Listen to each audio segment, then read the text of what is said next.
Maintenant, on définit une EDP linéaire d'ordre 2 par cette relation générale. C'est une relation qui associe les différentes variables indépendantes xi et xj et la fonction u qui représente la solution de l'EDP ainsi que ses dérivées partielles d'ordre 2. J'ai fixé ici la définition au niveau de l'ordre 2. Bien sûr, les différents coefficients A, B, C et D ne dépendent pas de U, sinon on perd la linéarité. Ils dépendent au moins de X. Mais si jamais le coefficient D ici il est non nul, on peut dire qu'il s'agit d'une EDP non homogène. Si D égale à 0, ça veut dire qu'il s'agit d'une EDP homogène. Dans cette situation, on suppose que les solutions qu'on cherche ont toutes leurs dérivées partielles continues sur le domaine D de Rn. C'est une propriété principale dans l'étude des EDP qu'on va entamer par la suite. Et comme j'ai dit, si D égale à 0, le second nombre est nul, il s'agit d'une EDP linéaire homogène. Maintenant, on va citer un groupe d'exemples d'équations dérivées partielles classiques qui sont largement connues. On commence par l'équation d'onde. C'est une relation qui associe les différentes variables indépendantes x, y, z qui sont des variables spatiales et puis une variable temporelle t. Et puis vous avez l'ordre de dérivation le plus élevé, c'est C2. Vous avez ici un coefficient C. Dans la plupart des cas, on considère que le C il est constant, c'est ce qu'on appelle coefficient de propagation de l'onde. Et puis vous avez ici la somme des dérivées secondes de U par rapport aux variables spatiales. C'est ce qu'on appelle le Laplacien de la fonction U. Et donc l'équation d'onde sous cette forme-là, lorsque C dépend de X, lorsque la propagation de l'onde se fait dans un domaine non homogène, on peut dire que cette forme-là elle correspond à une EDP d'ordre 2 linéaire homogène. Deuxième exemple, il s'agit de l'équation de la chaleur. C'est une relation qui associe également les variables spatiales et la variable temporelle avec la fonction U et ses dérivées partielles d'ordre 2 par rapport aux variables spatiales et sa dérivée d'ordre 1 par rapport à la variable temporelle. Comme j'ai dit auparavant, le coefficient K, c'est un coefficient de diffusion. Il peut dépendre également de U ou de X, ou bien on peut le considérer comme étant une constante dans le cas le plus simple. Alors lorsque K ne dépend pas de U, c'est-à-dire il dépend au plus de X, on peut considérer que cette EDP, l'équation de la chaleur, c'est une EDP qui est d'ordre 2 linéaire. Dans le cas où le coefficient K dépend de U, alors on perd la linéarité, mais on garde la quasi-linéarité puisque tous les termes d'ordre de dérivation le plus élevé, ils restent linéaires. Le troisième exemple, c'est l'équation de Laplace. Alors le Laplacien de U est égal à 0. On considère ici une EDP qui dépend de trois variables spatiales. Le Laplacien de U il est égal à 0. C'est une EDP linéaire d'ordre 2 homogène. Un exemple suivant concernant l'équation de Schrödinger qui modélise le mouvement d'une particule soumise à un potentiel V. Alors vous avez ici un complexe I, H bar c'est la constante de Planck, et puis M c'est la masse, delta X c'est le Laplacien par rapport aux variables spatiales, je note ici que le X il appartient à Rn, donc delta X, c'est-à-dire le Laplacien par rapport à X, la somme des dérivées partielles d'ordre 2 de U par rapport à X1, X2, X3, etc.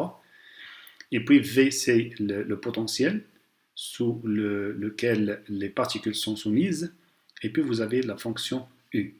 Sous cette forme-là, dans le cas où le potentiel ne dépend pas de U, on peut considérer ça comme étant une EDP d'ordre 2, puisque vous avez ici l'ordre le plus élevé figure dans l'expression du Laplacien, et puis elle est linéaire, puisque tous les termes en U sont linéaires. Bien sûr ici, lorsque le V, le potentiel ne dépend pas de U, mais s'il dépend, V dépend au plus de X, ça, c'est une EDP qui reste homogène, linéaire, d'ordre 2 homogène.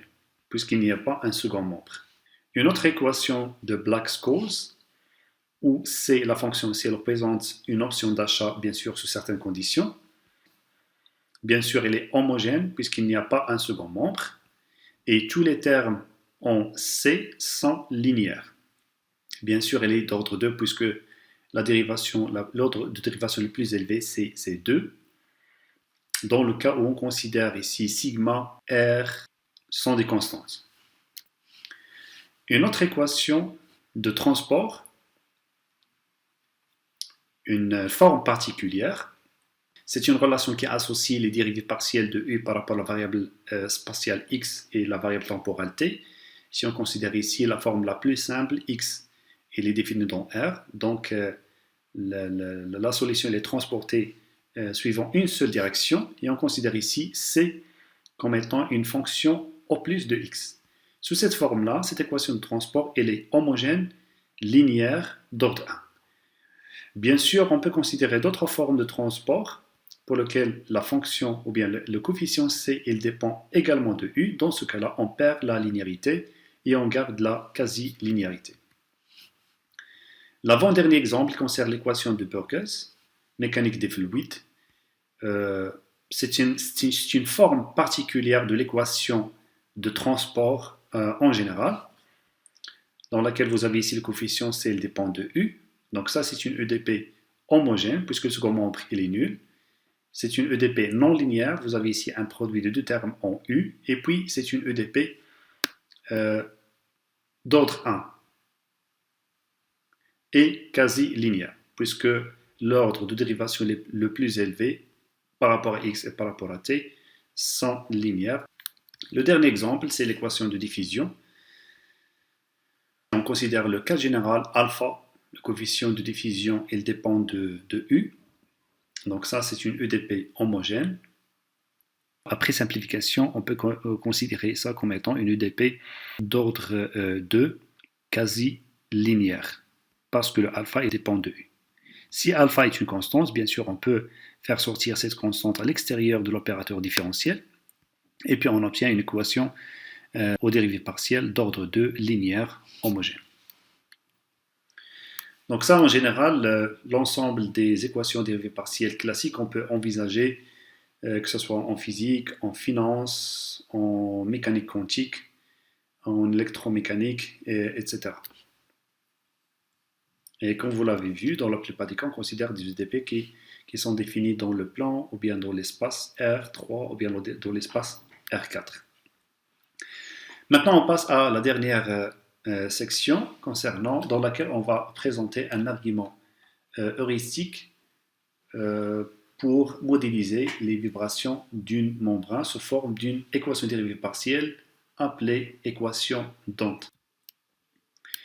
Et puis on suppose que les 5 conditions suivantes sont satisfaites. Première condition, on suppose que la membrane est flexible et élastique, c'est-à-dire que la tension agit dans la direction du profil de la membrane.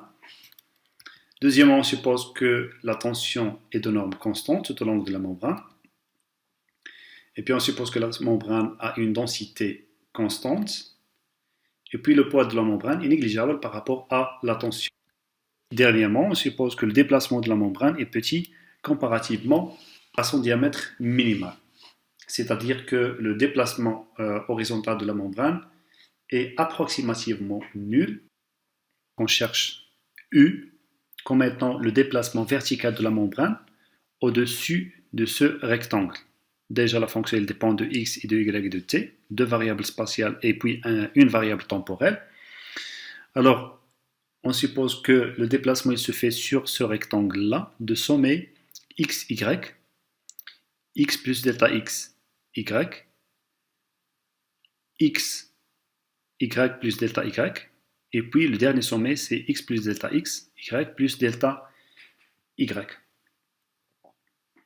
Et puis on suppose que les petites variations suivant x et suivant y sont suffisamment petites pour pouvoir passer à la limite à la fin. Alors, en écrivant l'expression de la force verticale, et puis on considère les approximations suivantes. Sachant que les angles alpha, bêta, gamma, delta sont presque nul. Donc on a le droit de considérer ces approximations-là. Et puis on remplace dans l'expression de la force verticale.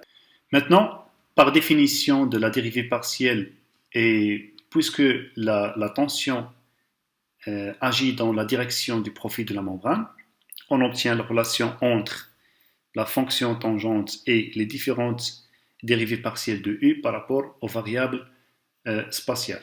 Et puis on remplace dans l'expression de la force verticale. Et par conséquent, l'expression de la dérivée seconde de U par rapport à la variable temporelle devient comme suit. Ce qui reste à la fin, c'est juste passer à la limite en faisant tendre le delta x et le delta y vers 0 pour obtenir à la fin une EDP sous cette forme-là, appelée équation d'onde, qui est bien une EDP homogène linéaire d'ordre 2, avec un coefficient de propagation d'onde égal racine carrée de T0 sur ρ, qui sont des constantes.